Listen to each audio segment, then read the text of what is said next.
Welcome into the A-List podcast. I'm Kwani A. Lunis, joined by Sherrod Blakely and Gary Washburn. The Celtics now headed to the NBA Finals for the first time since 2010. 10. How y'all feeling? How old were you then, Kwani? I'm gonna just get Gary's question out the way. I knew what? I'm beating him to the punch for once. I'm beating him to the punch. About to go to the 12th grade. Why are y'all like this? Kwani was getting ready for the prom, G. Had the hair did. That was 2011. You're early. With the boofy dress. 12th grade. Wow, I really set myself up for that one. He was filling out college applications. The Common App was a real one, though. Didn't have to fill out all those applications. Shout out to that fast. She was ending her MySpace account. Get the sister get some financial aid up in here. Just a little bit of money. You know, we don't want too many loans. But the Celtics, how do y'all feel about them? Go, Gary.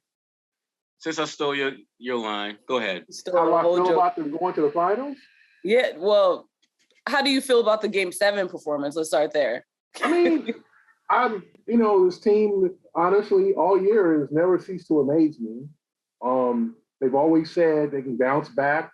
I thought they were blowing smoke after Game 5 against Milwaukee, where they were down 3-2, and Jason was like, "Oh, we feel confident we can bring it back to Boston and win the series." And you're like, "Come on, man! They're gonna lose. They're gonna get into the hornet's nest of Milwaukee, lose Game 6. It's gonna be another disappointing end to the season." And then with Game 7 against the Heat, Jason was equally as confident, and they did exactly what they're supposed to do, except for the last 3 minutes. They're the better team. They took control. I thought they played an admirable game. They made some mistakes, lots of mistakes, way too many, kept Miami in the game by fouling too damn much in the second quarter, but they cut down on it. Everybody stepped up. Grant Williams, I thought, had a nice game. Robert was playing on one leg. You wish he could have gave more, but he tried his best. Tatum picked his moments and was stepped up in the clutch, and Marcus he was Marcus. 24 points on 22 shots. He took the most shots of anybody on the team, the most threes. He was not supposed to make. Marcus is going to die being Marcus. I mean, you can talk to him as much as you can about being patient and not making a home run play, but he was literally trying to knock their lights out with 3 of those shots. It was like, you thought one of them might go in because it was a Celtics night. It didn't, and all of a sudden the Avalanche hit and they were able to hold it off. But I thought it was an impressive win for this franchise to get over the top. You talk about years and years and years of knocking on the door and being an emerging team, and here come the Celtics, and now they got this youth movement and good young core. But it don't mean nothing if you can't get to the finals. It don't mean nothing if you can't be the best team in the East at least. Milwaukee's turn was last year, then it was Miami, then it was LeBron and his, those guys. But it was time for the Celtics to break through, and it was good, for the reputation of the franchise for them to finally break through and get to the NBA Finals. Now, obviously, another series to play. We'll talk about that later. But I thought it was an achievement because now this season, whatever happens, it's not a disappointment. It's not they blew. Now, if they blow a 3-1 lead in the finals, okay, something like that happens. But they didn't blow a 3-2 lead against Miami. They didn't lose to the Heat again. They stepped up to the moment.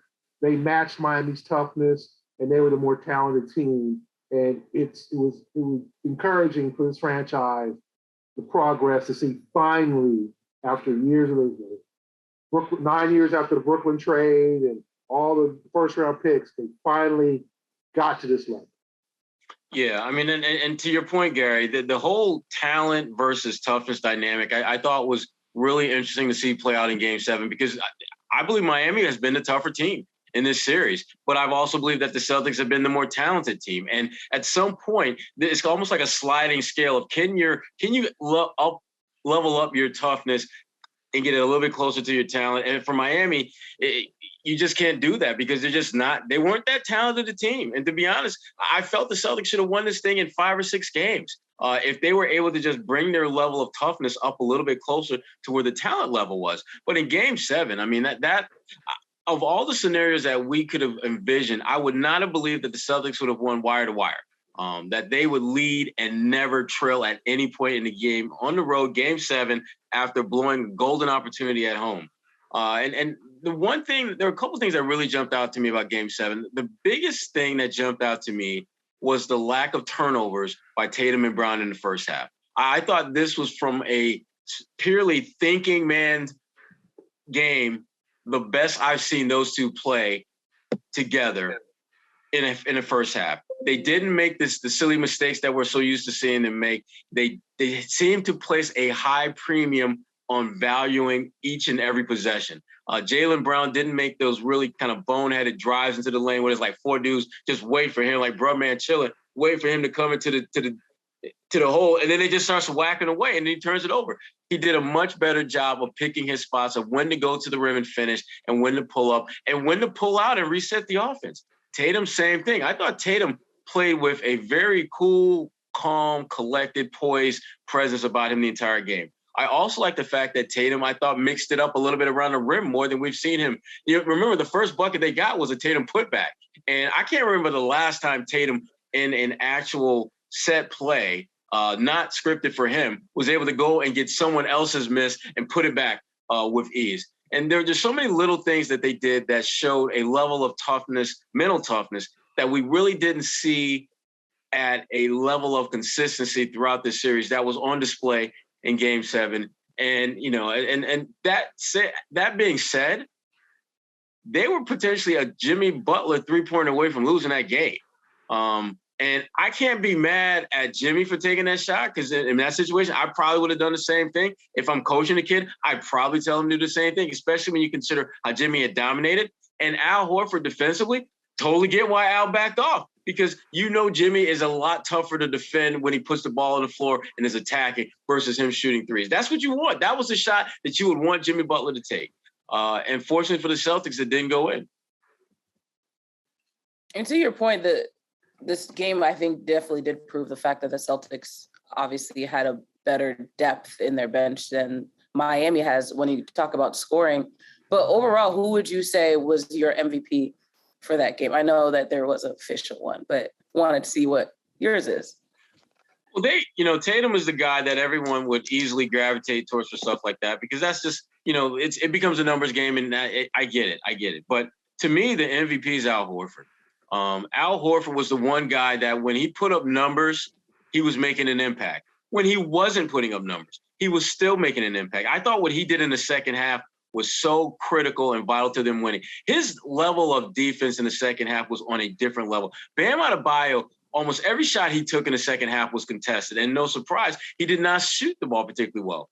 Al had big blocks. He had, just being in the right position to, frankly, make the Miami Heat hesitate to shoot and reset their offense. And maybe instead of getting what they thought would be a great shot, now they got to settle for a pretty good one or a contested one. I thought his whole play, the entire series, was absolutely amazing. And to think that, he's going to be 36 years old in a few days, does not play like a 36-year-old. I think Marcus Smart probably said it best, and I'm paraphrasing, that he hopes that he can be, half as good as Al when he gets to be 36 years old, if he's still in the league, which to me, that'd be a miracle in itself. Because Marcus, he threw his body around too damn much to be around that long. And to your point, 15 years in the league, and this is the first time where you just mentioned his birthday's coming up. This is going to be the first time he's playing during his birthday, which is wild to think about career-wise. Yeah, especially when but it means your team is balling out if you play for your birthday. Not just showing up, but they showing out. So I'm happy for Al. But he would be my MVP for just the series, and really even in Game 7, because again, I thought his defense and his rebounding was critical. But Tatum hit some big shots. I get that, but Al's impact was undeniable. What you got, Gary? What you think? I mean, I thought Tatum was the MVP, considering just his clutchness. We saw your vote. Huh? I said we saw your vote. He has a vote, everyone. Yes, I got to vote for the Larry Bird Award. You know, and this was his all-around game. It was good to see Tatum get, I want to say like 3 really early rebounds. I mean, he was 26 points, 10 rebounds, 6 assists, 2 blocks, and a steal. +7, 2 turnovers in 46 minutes, so he wasn't wasting chances. I just thought he played a complete overall game. Jalen had 4 turnovers. I looked him up, 3 charges and a travel. Like, none of the, travel, players are going to travel. 3 charges, 1 on the Lowry, 1 on Adebayo. I'm not going to blame Jalen for charges or whatever. But no turnovers on taking the ball into 3 defenders and getting stripped. I thought that was huge. I thought Grant was fantastic. Scoring 11 points. That's all they need from him. They don't need, he missed that 3 that really could have made it. I want to say like they were up 10 and that would have made it 13. And then I think it might have been Gabe Vincent. It was like 72-62. And if Grant hits the 3, it's 13. Instead, Gabe Vincent hits a 3 and it's 7. This shows you the swings, how drastic these swings go. And so suddenly now Miami's down 7. It'd have been nice for Grant to hit that shot with 5 for 8, 6 boards, a block, solid play. Derek White was okay. Missed a lot of those floaters that he's going to need to hit in the next series when he gets a free lane to the hoop. But they went 7 deep. But I thought Tatum played like a grown man. He stepped up, he hit that 3, then he came back with that when they had like 2.3 left on the shot clock, that fadeaway 19-footer, splash. In the fourth quarter, he was the best player on the floor. You might say Jimmy Butler was the best player in the game for 35 points, but I think Jason, that great all-around game. When he's getting 6 assists and Jalen's getting 6 assists, the Celtics Smart had 5, so 17 assists from your top 3 guys. That's going to result in victories most of the time. So I'm gonna give Jason his flowers. I think that he's heard a lot about not being a leader and only wanting to be like too much like Kobe and only wanting to score and all that stuff. And a lot of it has been legit in the past, but I think he has refined his game to where he responded from that 1 shot in the fourth quarter business that he did and the 4 turnovers he did in game 6. You wish the Celtics wouldn't go through such drastic things or games, have such poor performances like game 3 and game 6, where they could have won this series potentially in 5 games. You look at this series, right? Yeah. You look at the Milwaukee series, Milwaukee really earned 1 win, game 1. They won by 2 points in a controversial calls in game 3, and they came back and just the Celtics stopped playing in game 5. Those are their 3 wins. In Miami beat the Celtics, what you could say once, game 1, where they won by 11. Game 3, the Celtics didn't show up. Game 6, the Celtics had a chance to come back and steal the win and didn't. So they could have probably obviously gave us all a weekend off and won in games 1 and 6. But here they are. This is what they do. But I credit Jason Tatum for being that dude, to not be afraid to take the big shot, to splash it, and to lead his team. And it was no accident that in the last 3 minutes, Tatum and Brown didn't get no damn shots. It was the Marcus Smart show. That's how you lose. It was, Marcus tried to do a little too much. Everybody loves Marcus, but 24 points, but he took 22 shots. He took more field goals than Tatum and more 10 threes again. He took 19 threes, Marcus, in the last game 6 and 7. Too much. So moving forward, but credit to Tatum, credit to the guys for gutting it out. Everybody makes, Tyler Hero was hurt. Oh, Jimmy was playing on one, Kyle out. Miami assembled that team to go and win a championship. That's why they signed Lowry.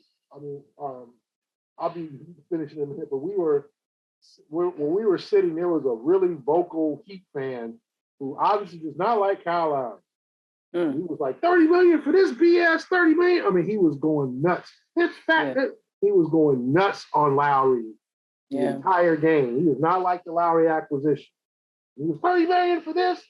And, you know, you got to applaud the Celtics for sticking with their homegrown players. All the players that played in the game, except Derek White, are their guys, right? Horford, Robert Williams, guys that either, you know, they acquired. Horford's not homegrown, but they brought him back. They traded for Derek White, but the rest of the guys are homegrown. You want to pay Kyle Lowry $30 million, you know, to give you what he did yesterday, flops and a couple of big shots. And so Miami was assembled to win a championship, you know, and that's why they got Kyle Lowry. That's why they waited on Victor Oladipo. You know, that's what, you know, and it's good to see the Celtics philosophy of like, listen, we're going to stick with our roster. We're going to trust our guys, let them develop, and finally win. And that goes to show that even going back to Danny, but also Brad Stevens, the fact that they were able to ignore the noise was very important. After the Game 7 win, Marcus, Jalen, and Jason were very vocal about the fact that they did hear the noise. They did hear people saying that they should be split up, but obviously they've had that chip on their shoulder for maybe the last few years, and now they've been finally able to prove that they all can play together and be successful doing that. But to your point earlier, Derek White did say if it was easy, it wouldn't be us. So why win Game 6 when you could win Game 7 and do it in a dramatic fashion at the Miami Heat's home base? That's just who they are. Yeah, I mean, they keep fans on their feet, keep you guessing, keep you trying to, you know, work through your own feelings, because they get you in your feelings the way the Celtics team plays. They really get you in your feelings. You're thinking like, damn, seriously? But another one, yeah. Special shout out to our good friends at Indeed.com. No one has a business like yours. With all its strengths and challenges to succeed, you need a hiring partner that adapts to your needs. You need Indeed. Indeed is a hiring platform where you can attract, interview, and hire all in one place. Instead of spending hours just kind of going through multiple job sites and searching for candidates with the right skills, Indeed's a powerful hiring partner that can help you do it all. Find great talent faster through time-saving tools like Indeed's Instant Match assessments and virtual interviews. With Instant Match, over 80% of employers get quality candidates whose resumes on Indeed matches their job description the moment they sponsor a job, according to Indeed data.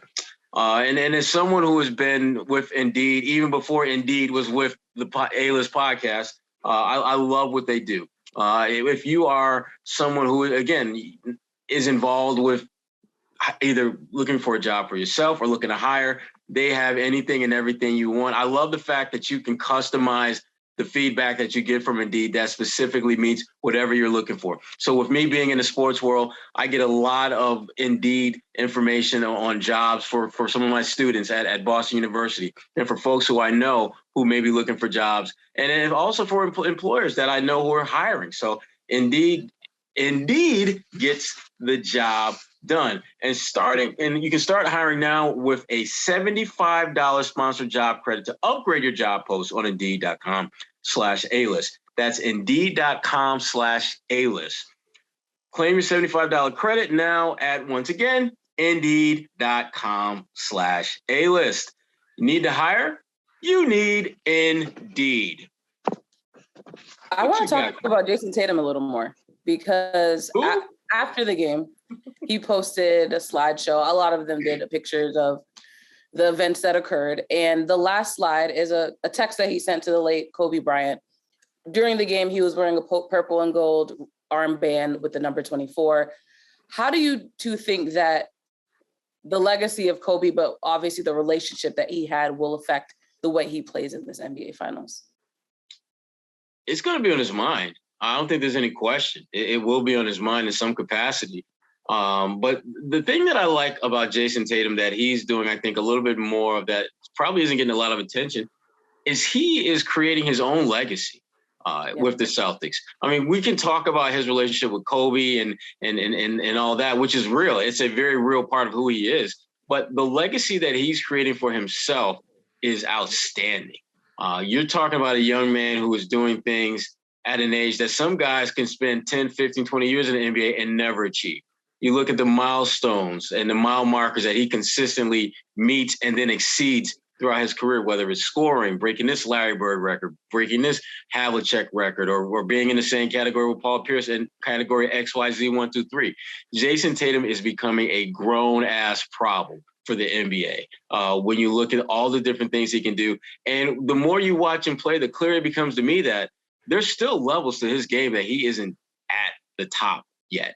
I think his passing game is only going to get better with time. I would not be surprised if we get to a point at some point in his career where he's averaging 6, 7, 8 assists a game and keeping the turnovers down and still shooting 40-some% from three-point range, giving you 30 a night. He's that good.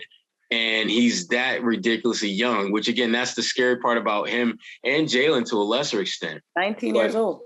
Yeah. He's been 19 plus or minus 4 years. Who's counting?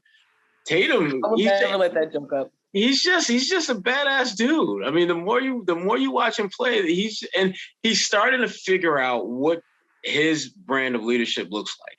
Because I know that's been a big issue, a big question mark a lot of fans have had with him, because he doesn't lead the way they're used to, or he doesn't lead the way that they believe leaders are supposed to lead.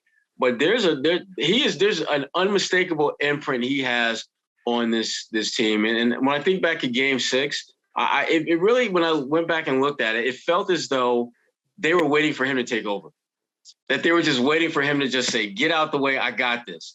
And instead, he was kind of like, we got here together, y'all. Let's kumbaya, Ubuntu, let's go. And then, but that didn't work, because as Gary pointed out, earlier, I mean, Tatum was a badass in the fourth quarter. I mean, he led all scores in Game 7 in the fourth quarter, which is exactly what you expect from your best player. That was top 5 Tatum we saw in the fourth quarter. And it really throughout that Game 7. So I'm ecstatic about where he's going to go going forward, because I think he will be, when all said and done, he will be a Hall of Famer. And between now and then, he's going to be one of the top 5, top 10 players consistently year in, year out in this league. So Tatum is the topic. Yeah. Okay. Wake up, Gary. I think, as I said before, his development has been tremendous. He's going to be the focal point of this next series. And not only scoring the ball, but passing, making plays. The Warriors are going to throw all kinds of wrinkles. This is going to be a new challenge. I think we thought, they got past Brooklyn. They're ready for Milwaukee. And Milwaukee put a real challenge. And, they've seen it all. They've seen in Miami did something different. The Warriors, or their brain trust, is working right now to figure out ways to contain Jalen and Jason. So Jason's going to, and I think it's going to be a little bit more freer this Golden State series. I don't know if they just put straight Draymond on them. They don't have, they have Draymond. Jordan Poole's not a good defender. Obviously, there's Curry. Thompson coming off injury, doesn't have the legs that he did 3 or 4 years ago. That's slowly coming back. And then you got Kevon Looney or Jonathan Kuminga, Moses Moody. So it's going to be interesting to see how they match up.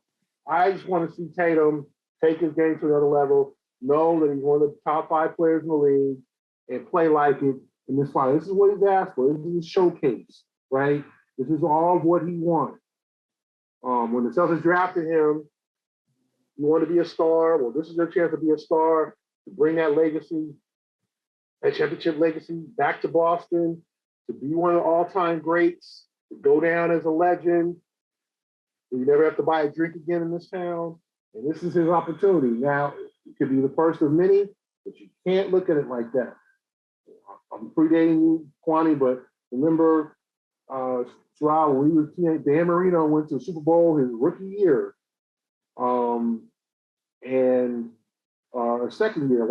Second year. And everybody thought, they lost. Dan Marino will be back. He never went back. You know, some guys, you get one chance. Look at Chris Paul. You get one shot. I'm not saying if they lose, if they're losers, or anything like that, but take full advantage of this opportunity. It might not ever happen. There's no promise. Remember, everybody thought Milwaukee was all geared up to make it return to the Milwaukee and Phoenix, both geared up, made off-season moves, signings, all that to return. Everybody thought, oh, it's going to be a rematch. They're the top two teams in the league. Neither of them made it to the conference finals, right? So this is not promised. That's why I thought Game 7, this series was so important, because what you have to do is you have to understand that you're competing against only the teams that are left. You can't say, let's get them next year. You know what? Next year, everybody's back. Charlotte, Brooklyn, Milwaukee, you know, all these teams. Miami's going to be back. Like, you're competing against all 29 other teams again. Everybody's coming into the season with a fresh start. Cleveland's going to be different. You know what I'm saying? Like, all these teams, and you're literally back in the same thing, one of 15 teams in the East. If you have to take advantage when it's down to you and another team, or down to you and 3 other teams, you know, so you got to take advantage of that, because it might not happen again. You don't know what team is going to emerge. Atlanta, what's going to happen in Philly? Is Brooklyn going to get itself together? Like, all these questions, right? All these teams are trying to beat Pioneer for where the Celtics are now. So enjoy the process and play your ass off in these finals and try to get a chip, because these opportunities are not promised. And we don't know what's going to happen injury-wise. We don't know what's going to happen with chemistry. You don't know. The Celtics can add, and they're the favorites, and the favorites don't always want to look at the Bucks. They lost their second best player, you know. So if I'm Tatum, I'm telling my guys, listen, this is not promised. Kobe didn't go to the finals every year. Jordan didn't go to the finals. This is not promised. The greats generally do return and have second, third, fourth chances, LeBron's and D-Wade and all those, but you got to take advantage of this now. And I thought they took advantage of the opportunity that they had this year. If they had lost to Miami, and that damn Heat team with a bunch of banged up guys, old guys, PJ Tucker would have made the finals over a young, talented Celtics team. That'd have been hard, I think, for Money Phelps family to watch. That team beat y'all. That team is the same in the bubble. Now, Miami was probably a little bit more talented. Gordon Dragic had a little bit more. You know, Tyler Hero was feeling himself in that series. Duncan Robinson was splashing threes. But you look at that Miami team, the Celtics would have been kicking themselves. We lost to that team 4 times, including 2 at home. Like, what? So it was fortunate for them that they were able to take advantage of that. Now, I like the philosophy. Conference final banners are not at the Garden. We after the big gold ball. We got the silver ball. That's real nice. The Bob Cousy Award. Much love to Bob. You know, you can put that up in a case somewhere. But they're trying to go after that Larry O'Brien. And if you're Tatum, if you're Brown, you tell your guys, like, listen, it's not promised we're going to get back to you. Let's take advantage.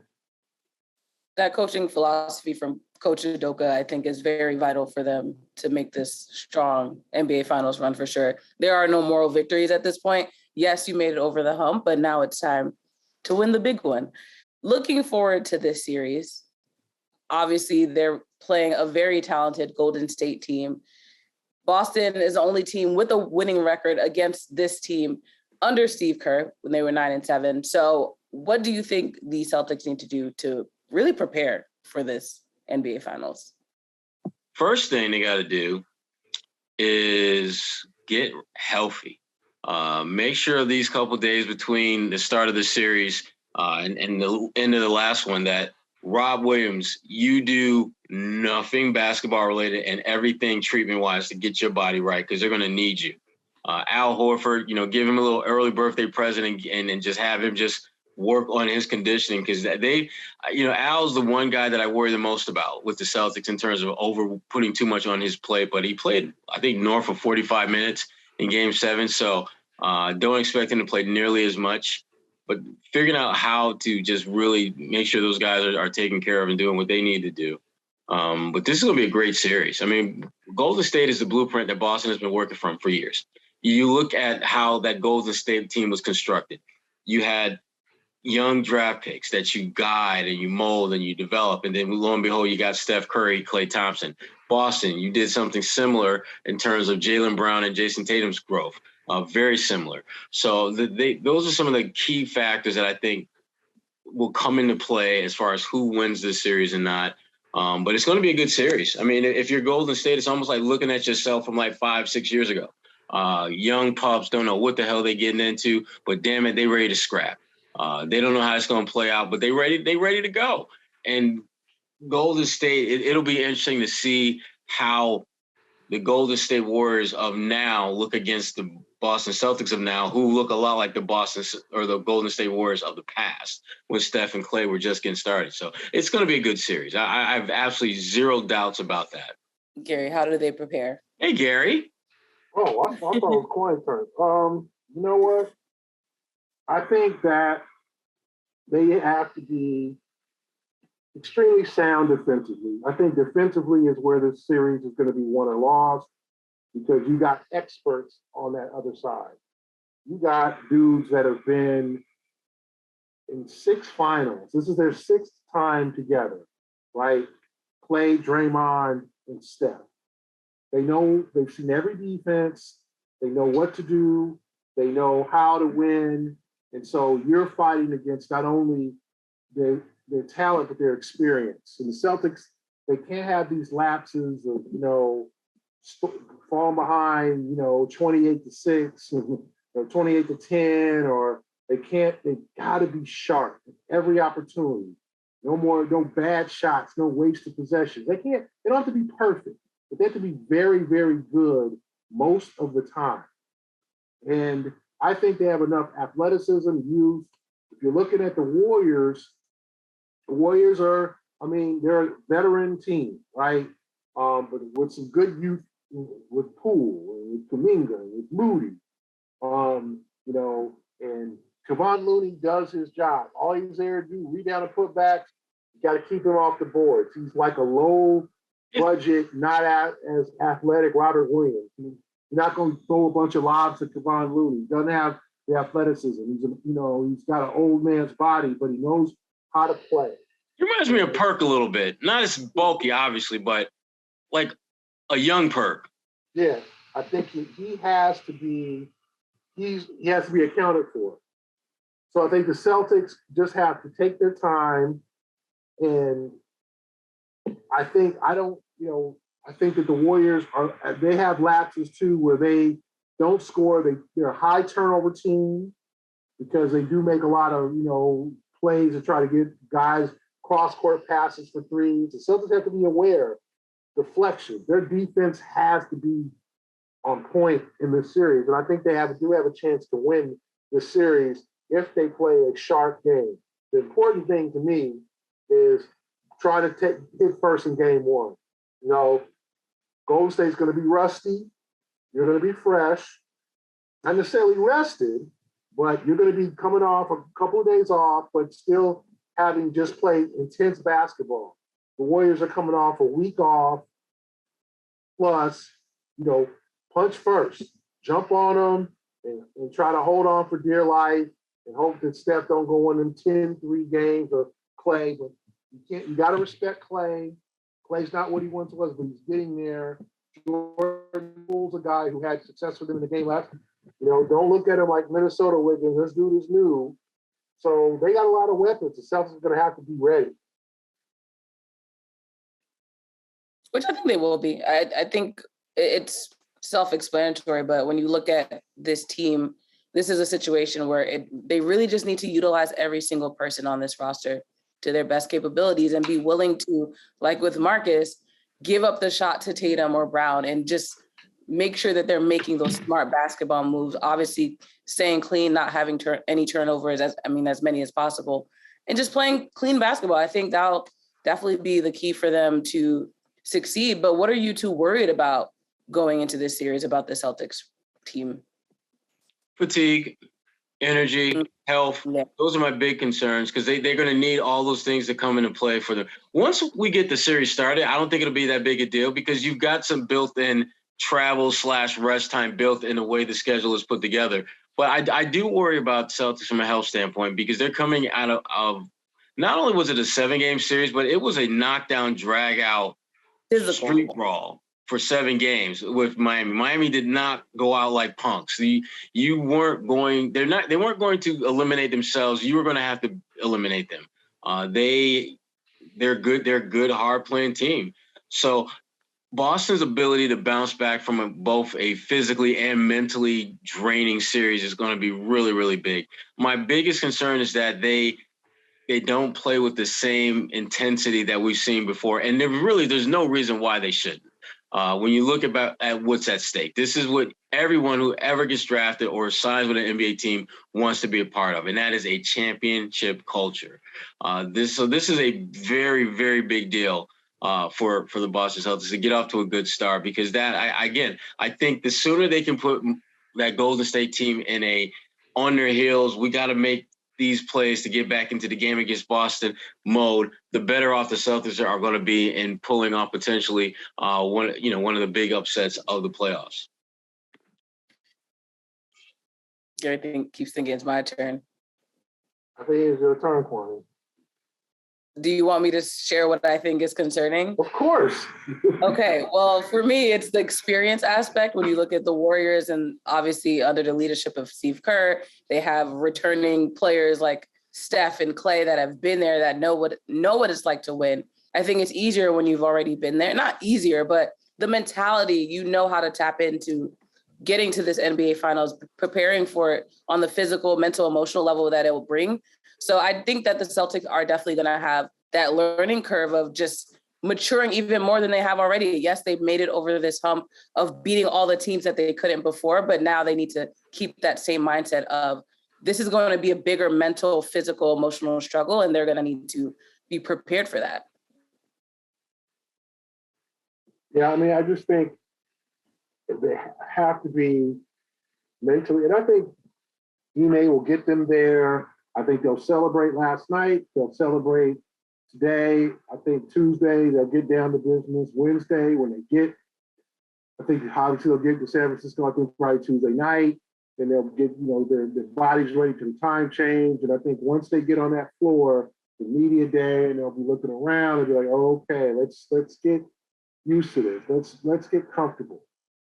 But I think hey, this team, these guys over here have faced LeBron. They faced great challenges, Giannis. So, I mean, the Warriors are not, I don't think they're unbeatable, but, they won 56 games, 55 games. So they won, 53 games, a few more. Are they the same as Miami? So they're not invincible. They were 53 and 29. So is Miami. So if you're the Celtics, what you have to do is you just have to be locked in, laser focused from tip. No giving away games. This could be a legacy. And oh man, I can't believe you asked. I'll just say we'll go back to the 2010 finals. Okay, that was my first one I ever covered. And the Celtics were up 3-2 in that series going back to LA. They lost in 7 games. You know what happened in Game 6? They lost 89-67. They did not show up for Game 6. That's the game that no one talks about. Everybody talks about the Game 7 where Kobe got all the free throws and the Celtics got exhausted because they were out of gas. It was that Game 6 that they just handed to the Lakers and said, tie it up. We got 2 to win 1. We'll rely on a Game 7. No, you don't give away NBA Finals games, and they can't give away games in this series. If they get flat beat, then you just tip your cap. But if they lose over 6 turnovers in the quarter or getting outscored 15-5 down the stretch, that's unacceptable. This team, and that's what we saw in the Miami series that burned them, right? Lapses, turnovers, Jalen's 2 missed free throws in Game 6, falling behind 46-20 in Game 3. That can't happen. You can have maybe one clunker. You're not going to play 7 or 6 pristine games. But even in that game that you struggle, you're going to need to play good, solid defense. Defense don't lead. It's the offense. If you miss shots, you still win the game with defense. They're going to need to be laser focused from the opening tip. You've both been covering the Celtics team for a while. What do you think makes them stand out this year?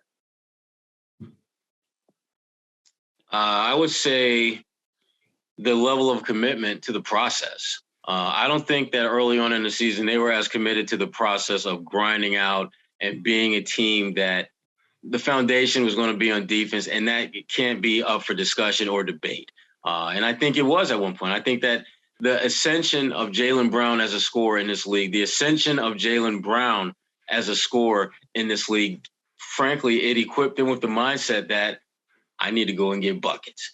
And part of getting buckets is playing good defense so you can get easy buckets, which they weren't doing a very good job of at the start of the season, but have done a much better job as we've progressed throughout the year. So the Celtics, I think they're built for this moment to compete, but it's just a matter of will they have enough talent and toughness to get over the hump and beat a very talented champion that has shown no signs of going anywhere anytime soon.